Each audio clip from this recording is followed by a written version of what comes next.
Baldwood presents Murder in Tuscany, written by T.A. Williams and read by Simon Mattox.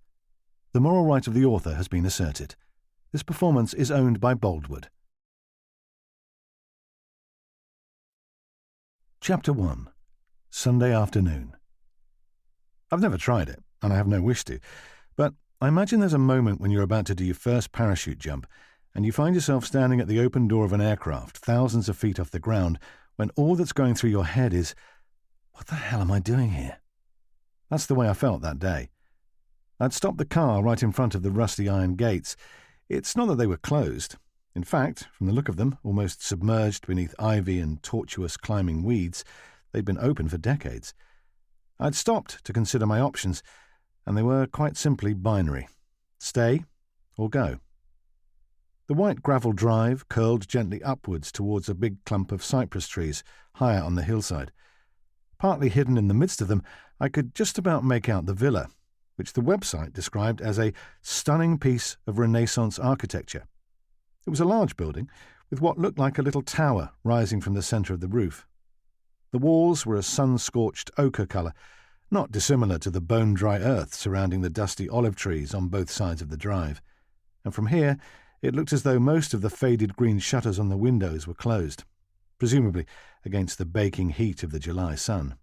There was no escaping the fact that it was a charming view and a beautiful building, but my heart sank all the same as I stared at it. What the hell was I doing here? I was still seriously considering whether to turn around and head back to the airport when there was a strident toot of a horn. Glancing in the mirror, I saw the long, sleek shape of a flashy-looking sports car behind me. If the raging bull on the bonnet had been real, it would have been pawing the ground in frustration. Selecting first gear, I hastily drove in through the gates and pulled over, so the bright red beast behind could overtake my little rental car. As the other vehicle drew level, it slowed, and the window on the passenger side opened. Considering the roof was down, this hardly seemed necessary, but the driver was clearly keen to be heard. I opened my own window to hear what the man had to say, and flinched at the impact of the hot, dry air on my face after the air-conditioned interior. Tuscany certainly gets hot in July. "Can I help you?" The man addressed me in Italian, and one thing was immediately clear. From the acerbic tone and the autocratic expression on his sun-tanned face, this wasn't a man who was used to helping people. I mustered my best Italian, the result of having an Italian grandmother and having done A-level Italian many years ago, topped up by 3 years of intermittent attendance at night school classes at Dulwich College more recently. "I'm here for the writing course. Up at the villa?" The Lamborghini driver immediately became less aggressive. Not friendly, by a long chalk, but noticeably less confrontational. "Excellent. Follow me." The words were delivered in English in the clipped tones of a member of the privileged upper classes, and I felt myself groan inwardly once more. But before I had a chance to respond, there was a snarl from the engine alongside me, and the supercar, which had probably cost more than I've earned in the past 5 years, set off up the drive. The car and the track all but disappeared from sight in the dust cloud produced by the spinning wheels, and I hastily scrabbled to close the window, but not before a choking cloud of Tuscan dust had blown in and started me sneezing. Mouthing a few choice expletives, I blew my nose and waited for the dust cloud to subside, before accepting my fate and setting off up the drive. As the track climbed ever higher, I had to admit, albeit grudgingly, that this was a rather fine place in which to spend 2 weeks. The views opened out over the surrounding hills, and that might even have been Florence itself in the far distance, but in the heat haze it was impossible to tell. Of course, it wasn't the place that was worrying me.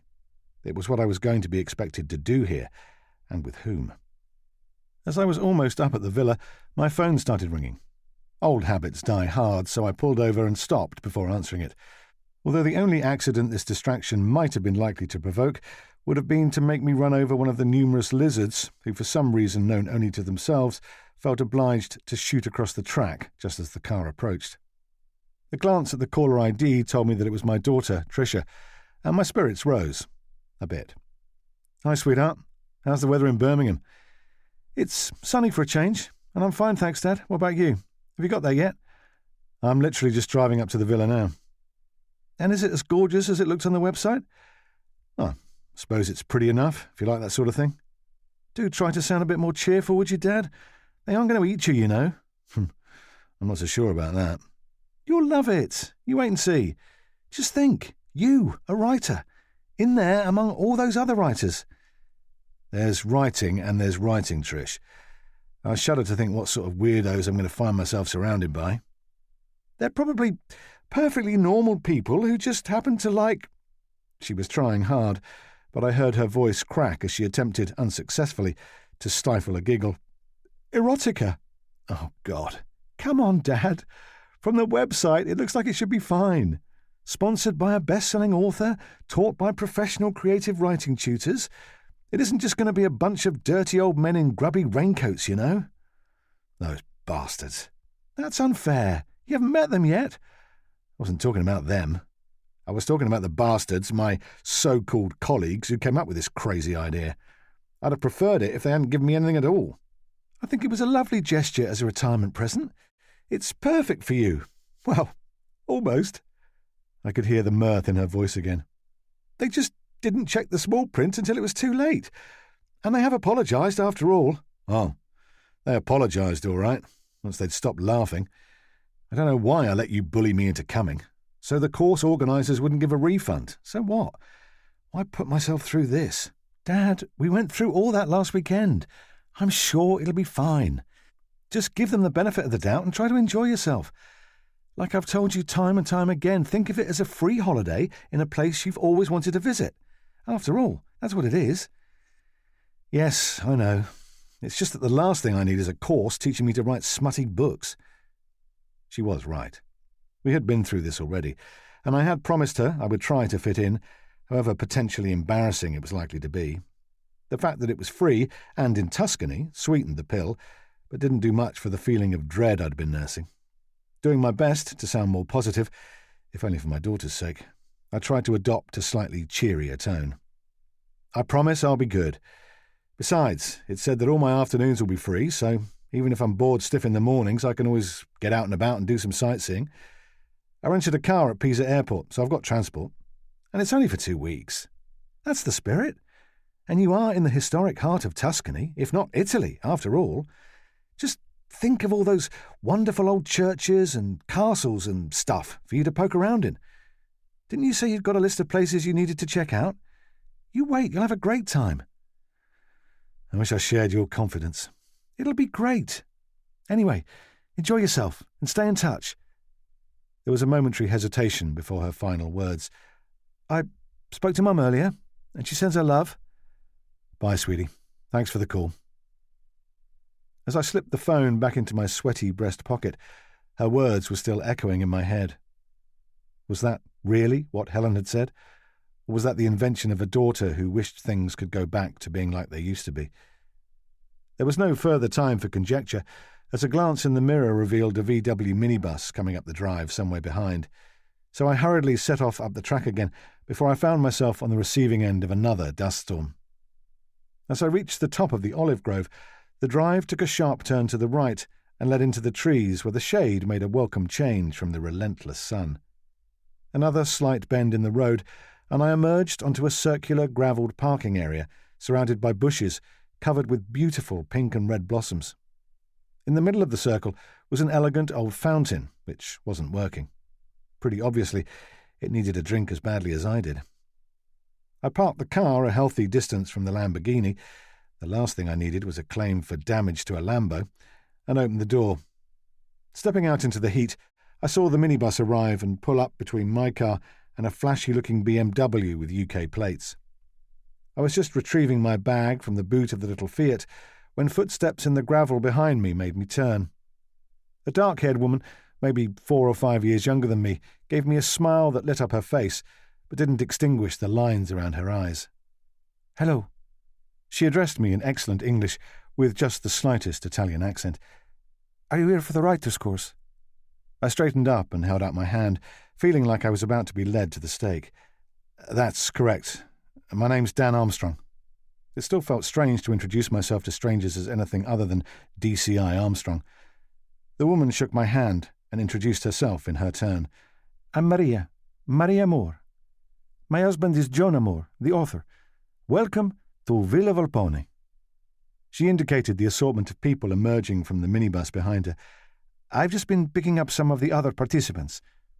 Raising her voice to attract the attention of the group, she pointed towards me. "This is Dan, everybody. He's joining us for the course." There was no escape now, so I dropped my bag and gave a self-conscious wave, bracing myself for a bunch of weirdos, perverts, and degenerates. There were 4 people in the group, and to my surprise and considerable relief, none of them immediately appeared to fall into any of those categories. There were 2 elderly ladies who wouldn't have looked out of place in a parish council meeting, a very intense-looking woman with stunning ebony skin and an amazing mass of grey and black striped dreadlocks, who looked 50 but might well have been 10 years younger, and a very attractive auburn-haired woman with freckles who probably was 50 but was doing a pretty good job of trying to look 10 years younger. I was also pleasantly surprised to find that the course participants were all female. As my eyes surveyed them, I felt a little wave of relief. They looked remarkably normal, and several of them appeared to be as apprehensive as I felt. "We're so glad to have some men on the course this year." Maria Moore gave me an appraising look, and the others followed her example, making me feel a bit like a prize bull, or, more likely in my case, a scruffy old steer in a show ring. "It does make such a difference to the dynamic. Now, let me show you where you're going to be living. Agatha, Elaine, do you want a hand with your bags?" The 2 older ladies shook their heads in unison and reached for their suitcases. "We're fine, thank you, Maria." The taller of the 2 spoke on behalf of both of them, with the sort of precise, confident tones of somebody who knew her own mind. Together with her fragile little companion, they lugged their bags up the steps to the main entrance without protest. I thought about offering to help, but had a feeling the tall lady would have taken it as an affront to her dignity. I let them all head for the villa before following. While waiting, I looked around more closely, and a couple of things caught my eye. Although I know precious little about supercars, it looked as though the Lamborghini wasn't in the first flush of youth, so I revised my earlier estimate. It was probably only worth $100,000 or so. Not that this made it much better. That's still a hell of a lot to pay for a car. The villa looked very well maintained, and the gardens meticulously cared for. Either Mr. and Mrs. Moore spent the rest of the year working 12 hours a day in the garden, or they had help. And help doesn't come cheap. The main entrance was through a pair of exquisitely carved wooden doors about twice the height of normal doors, and inside I found myself in a massive marble-tiled hallway lined with mirrors in gilt frames that reflected the light from the huge chandelier hanging in the middle of the ceiling and presented us with disconcerting images of ourselves from the side, front and back. It was a bit like being in a huge changing room. I instinctively straightened my shoulders as I caught myself slouching. Helen had constantly nagged me about this, and of course that made me think of her yet again. My mind was still on her when I felt a tap on the arm. "Hello, Daniel, was it? My name's Agatha. I write straight sex." It was the taller of the 2 septuagenarians, and she used the words without a hint of embarrassment, while I had to struggle to keep my cheeks from colouring. Interestingly, her blue-grey eyes perfectly matched her hair colour, and I wondered if this might be intentional. These same eyes were studying me closely, and I realised that in spite of her advancing years, this was a canny lady. An answer to an introduction like this, coming from a lady who could have been my mother, didn't readily spring to mind, so I just held out my hand. She took it and shook it so hard, I couldn't help wondering if she cracked walnuts for a living. Nursing my aching hand, I reflected that with a name like Agatha, she might have done better to write murder mysteries rather than straight sex. Ignoring the hand-crushing, I answered politely, "I'm pleased to meet you, and it's just Dan." "And what's your genre, Dan?" Just in case my education wasn't up to par, she added a translation. "What sort of stuff do you write?" She was still studying me closely, and before I could answer, she made a remarkably astute observation. "Do you really write erotica? Somehow I have my doubts. You don't have the eyes for it." I shook my head, keen to have a chance to explain what had brought me here. "You're dead right. Erotica's not my thing. I do write, but I'm halfway through writing a historical mystery. No sex." It felt important to make that clear. I wondered vaguely what she'd seen in my eyes and how the eyes of a writer of erotica are supposed to look. Out on stalks, maybe? Of course, It could just be that 33 years in the murder squad had left their imprint on my face, as well as on my failed marriage. I quickly went on to give her a brief summary of the chain of events, whether cock-up or conspiracy on the part of my former colleagues, that had led to my being here, and her stern expression mellowed as she guffawed with laughter. "Elaine, do come and say hello to Dan. He's here by mistake." The smaller of the two ladies came over and shook hands with me, far less aggressively. She barely came up to her companion's shoulder. Her hair was snowy white, and she was wearing a grey cardigan, in spite of the 30-degree-plus temperature. All she needed were a couple of knitting needles sticking out of her bag, and she would have been a dead ringer for Miss Marple. "Really, you'll have to tell me how that happened, Dan. Is this your first?" "My first?" "Your first summer school. Your first summer school here at Villa Volpone. It's my first time, although Agatha's been here twice before." I nodded. Yes, it's all new to me. Introductions completed, Agatha took over the conversation once more. "Elaine and I have been friends for years. She writes BDSM erotica." She shot a look of admiration in her frail-looking companion's direction. "She's been very successful." I did my best not to let an expression of amazement spread across my face. What did those letters stand for again? If I'd been in the Vice Squad, I would have known straight away. I knew the S&M stood for sadism and masochism, but the other letters? B for bondage, probably, but what about the D? One thing was for sure, I wasn't going to ask.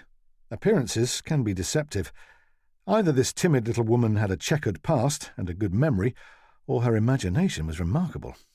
It certainly sounded as though older people had moved on since my mum's time. I found myself repeating the mantra I'd always drummed into my staff: don't judge people on their appearance alone.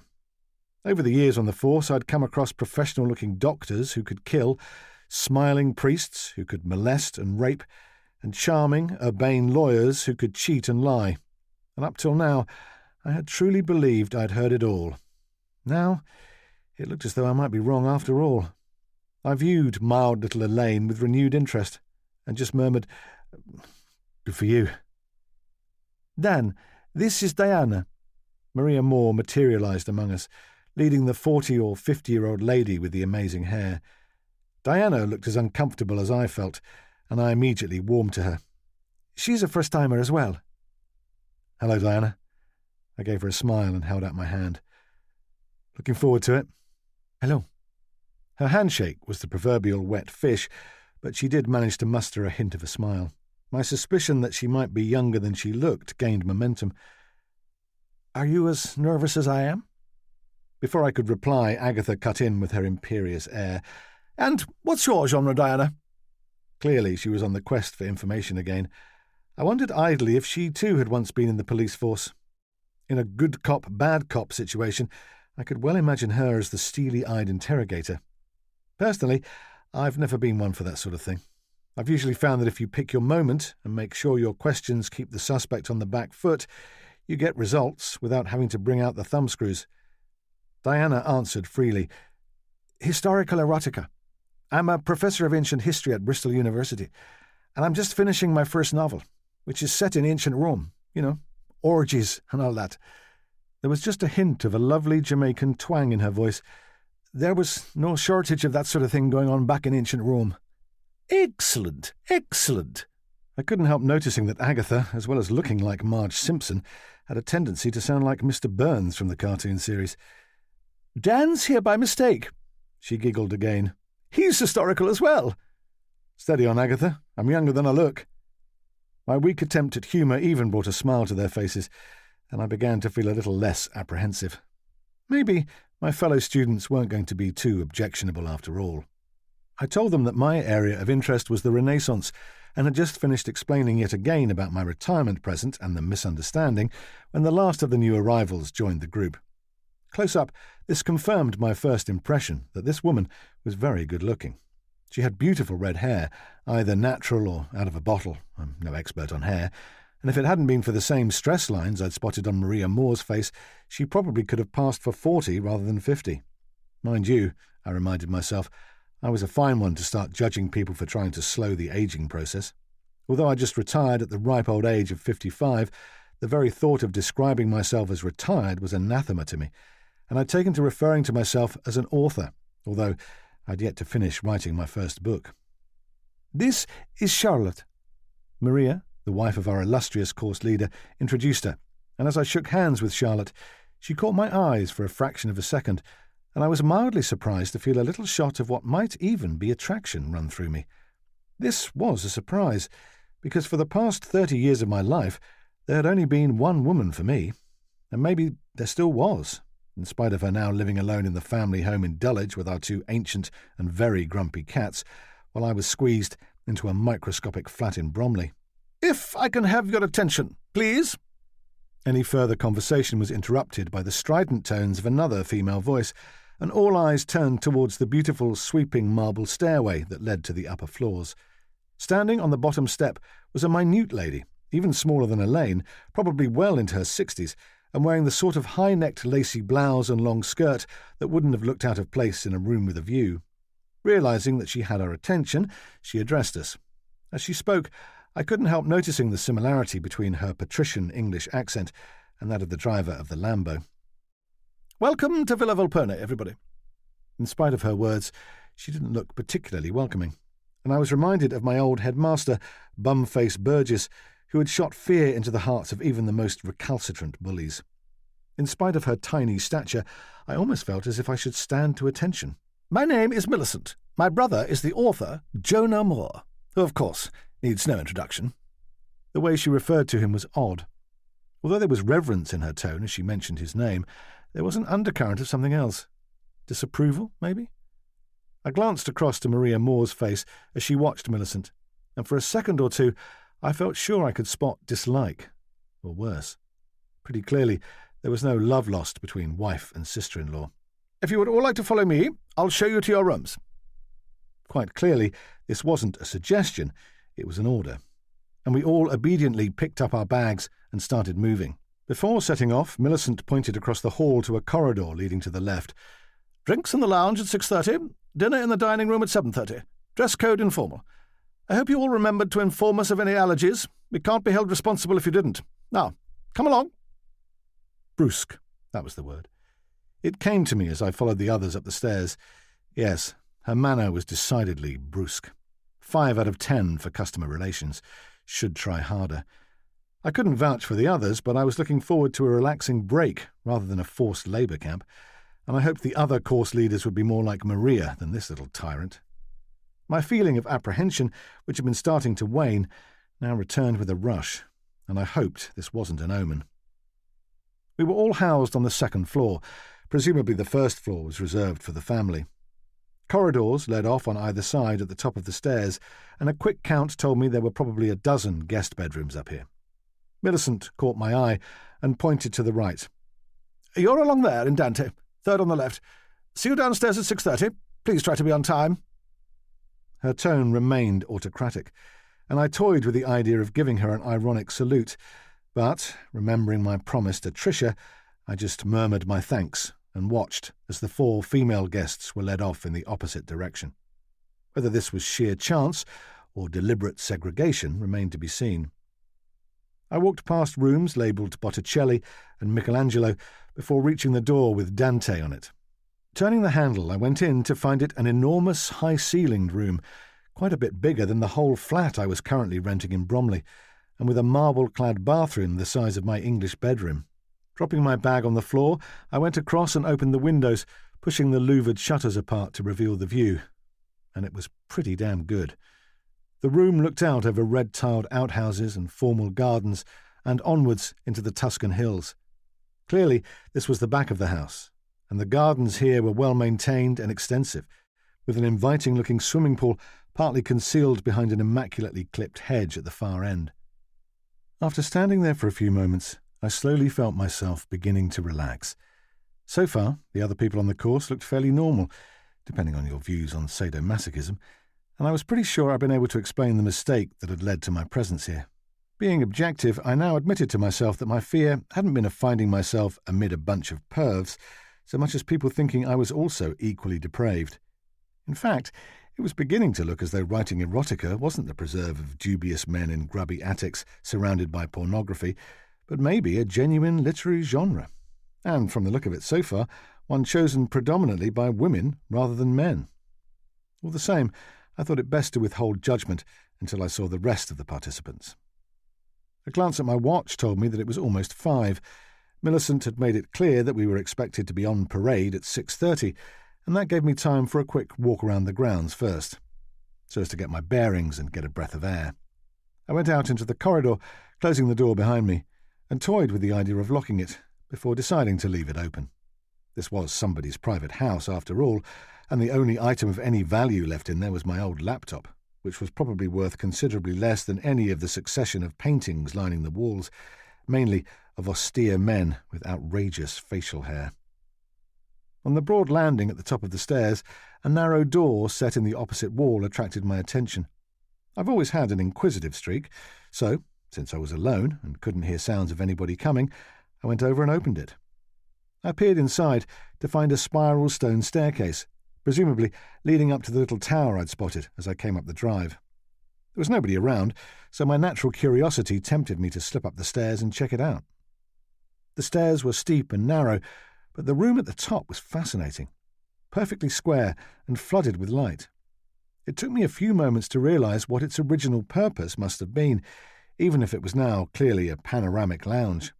The host of holes in the walls, their diameter just a little bigger than a wine bottle, provided the clue. Now they had been masked off on the outside or replaced by windows, but once upon a time they would have been open to the elements. I was in a dovecot. I stood and stared out of first one window, then the next, enjoying the 360-degree views they presented. The city in the distance to the east was almost certainly Florence, and all around were olive groves and vineyards, the vines laid out with mathematical precision. In the garden down below, I saw a couple emerge from the villa and head for the pool. The man was tall, and even from up here I could see that the woman with her long blonde hair and longer legs looked good. It was very hot up here, and the idea of a swim was suddenly very appealing. The two figures were walking hand in hand and looked as though they were happy in each other's company, like Helen and I used to be, back in the good old days. Then the woman suddenly stopped and turned back, leaving the man alone, just like Helen and me. Rousing myself from my introspection, I decided I'd better clear off. After all, as I'd just been reminding myself, this was somebody's private house. So I abandoned the panorama and set off down the stairs.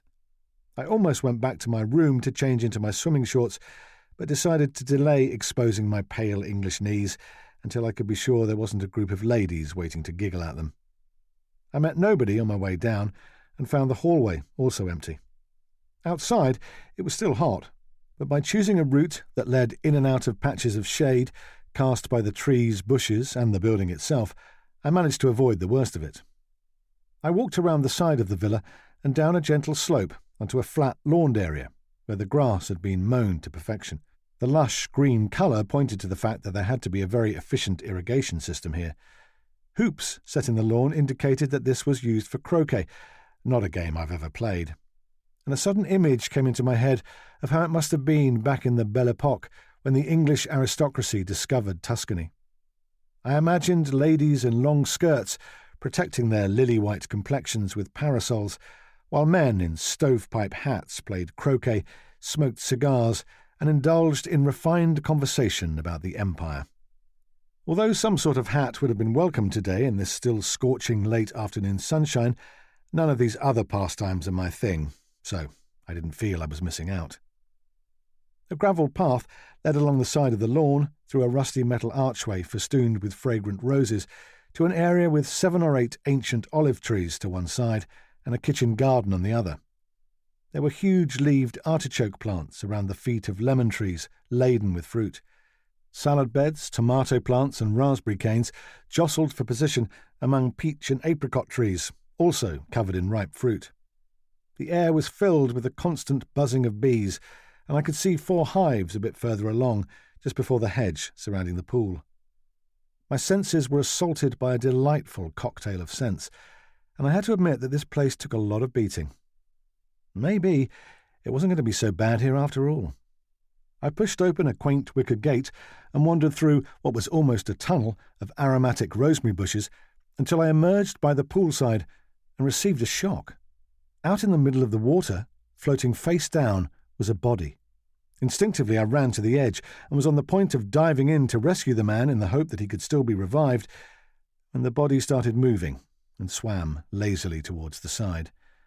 I relaxed and gave myself a mental telling off.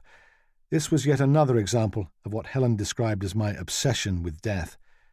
According to her, any other normal human being would have accepted the scene for what it was. A man floating about in the cool water on a hot sunny day.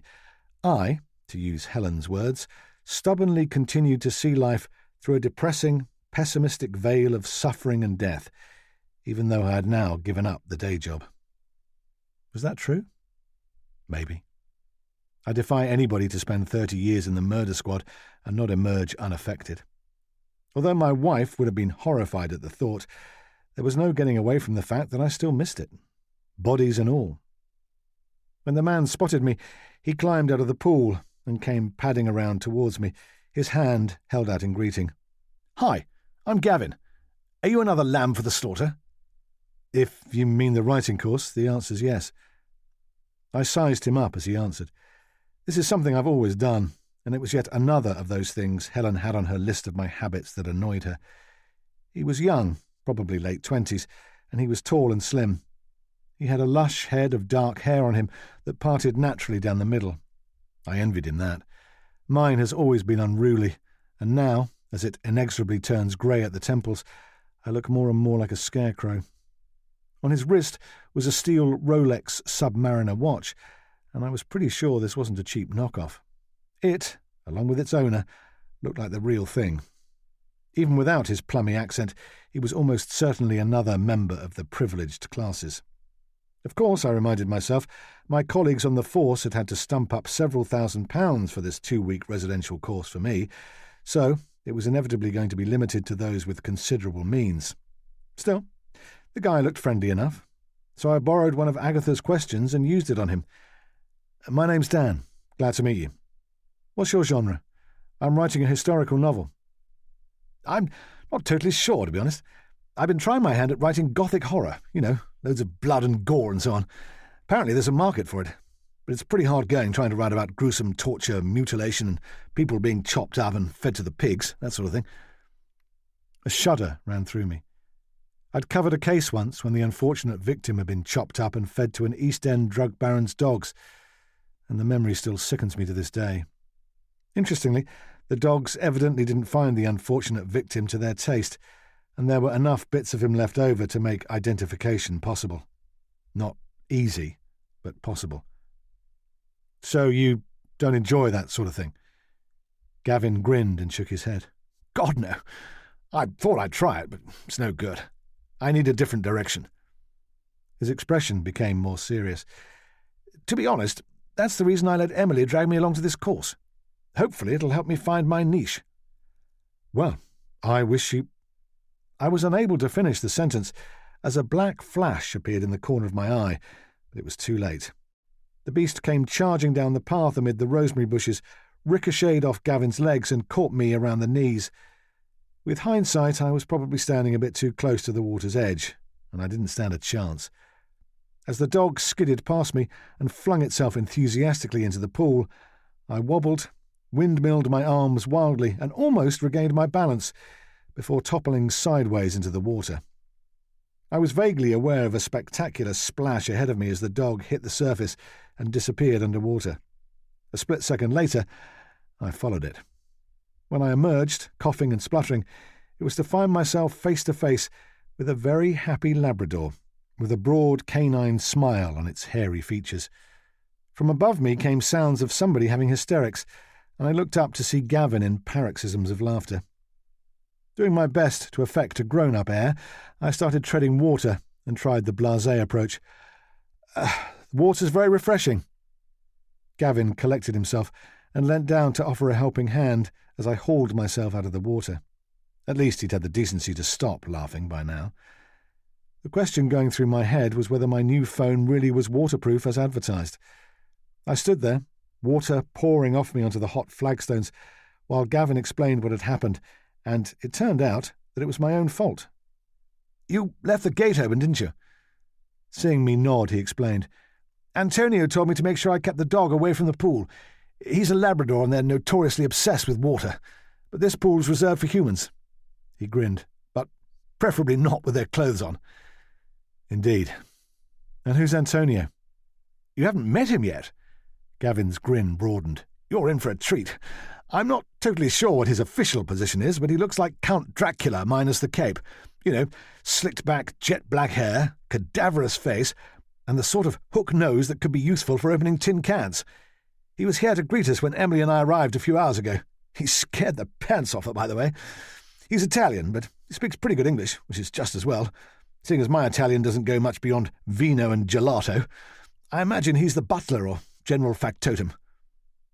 I filed away his use of such an archaic term as further proof that this young man came from a privileged background. "I look forward to meeting this character." I could feel cold water running down my back, into my boxers, and out again down my trouser legs, and it wasn't a comfortable sensation. I shuffled my feet and shrugged off my shoes, which, predictably, were full of water. "And Emily? Is she your wife?" Gavin shook his head. "Girlfriend. As of a few months now." "And she didn't fancy joining you in the pool?" "She was going to, but she had to go back and get her phone from the room. For me, it was a toss-up whether to go for a swim or a snooze. We've been in the car all day, and in this heat, it's not easy to keep your eyes open. Particularly me. I've always been able to fall asleep at a moment's notice. In fact, I think I might go and have a lie down now." "Have you driven all the way from England?" Presumably Gavin was the fortunate owner of the Swish BMW in the car park. "Yes, but we've taken a few days over it. We stopped off in Paris and a little place in Burgundy on the way, and spent last night in Geneva. What about you?" "I flew over from London today and rented a car." I looked down at the Labrador, who was doggy-paddling happily about in the pool, snuffling to himself. "I suppose I'd better try to get the dog out of the water, seeing as it's my fault he's in there. Any idea what his name is?" "Oscar, I think. Hang on, I'll try it."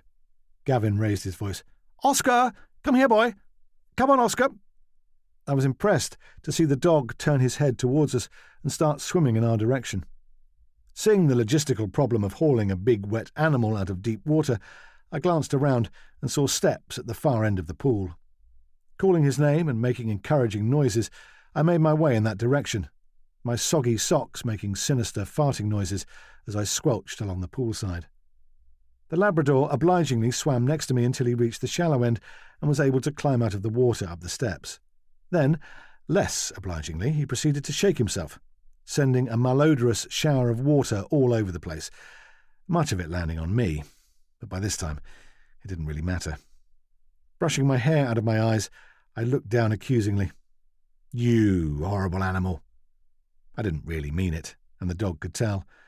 I've always loved dogs, but Helen's a cat person, so we never had one.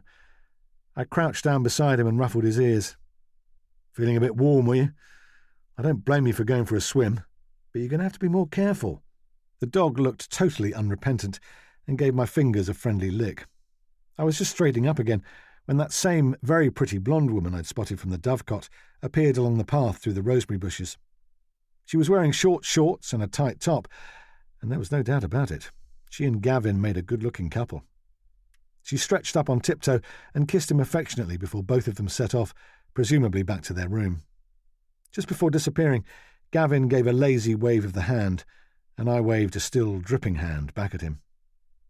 After waiting a few moments, a safe distance from Oscar, who decided to shake himself again, I pulled out my phone and was heartened to see that it was indeed still working. After fighting my way out of my wet shirt and wringing the worst of the water out of it, I wondered whether I should do the same with my trousers, but decided against it, just in case any of the other guests should pitch up and find me in my wet underwear. Definitely not the sort of first impression I wanted to present. After struggling back into my shirt and squeezing into my shoes again, I caught hold of the dog's collar and headed for the gate, keeping a tight grip in case he should choose to dive back into the pool. Once we were both safely out of the pool area, I closed the gate behind us and pushed the bolt across. What's that old saying about shutting the stable door? I stopped and took stock. Although soaking wet, I was far from cold and could feel the hot sun already starting to evaporate the water, so there was no need to head straight back to my room, not least as wet footprints and puddles all the way across the marble floors and up the stairs to my door could have been embarrassing. Instead, I decided to take a little walk and allow the dog and myself to start to drip dry naturally. The path disappeared into woodland on the far side of the kitchen garden, so I set off in that direction. The dog trotted affably along with me, apparently happy to go for a walk, and I enjoyed having company. In among the trees it was noticeably cooler, and there was a strong smell of resin.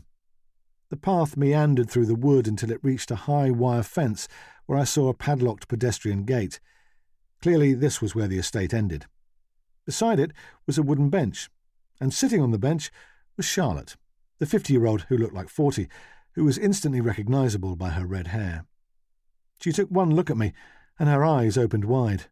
"Oh, good Lord! Have you been swimming with your clothes on? Look out!"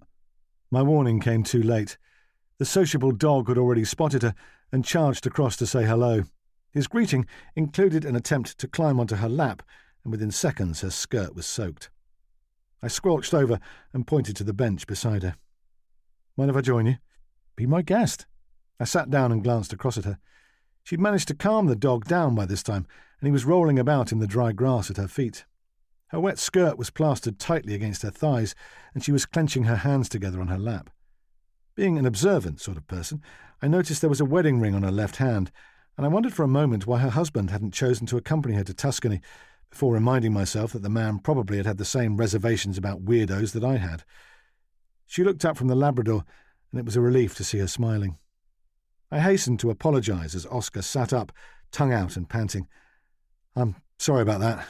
He's a very exuberant sort of dog. He's just pushed me into the swimming pool, hence the wet clothes. Unfortunately, I didn't see you sitting here until it was too late." "Don't worry about it. I'll dry out." "He's a lovely dog. Is he yours?" She was stroking the dog's head now as he rested it affectionately on her lap. "No, he belongs to the house, I believe. By the way, I'm Dan." "I remember. I'm Charlotte." Her eyes met mine for a moment, and that same frisson of attraction ran through me, and I found myself momentarily without words. I finally took refuge in the standard question. "What sort of thing do you write?" She shook her head ruefully. "I'm just a novice, I'm afraid. I've been thinking about writing for years, and it's only now that I've finally decided to see if a writing course could give me the kickstart I need."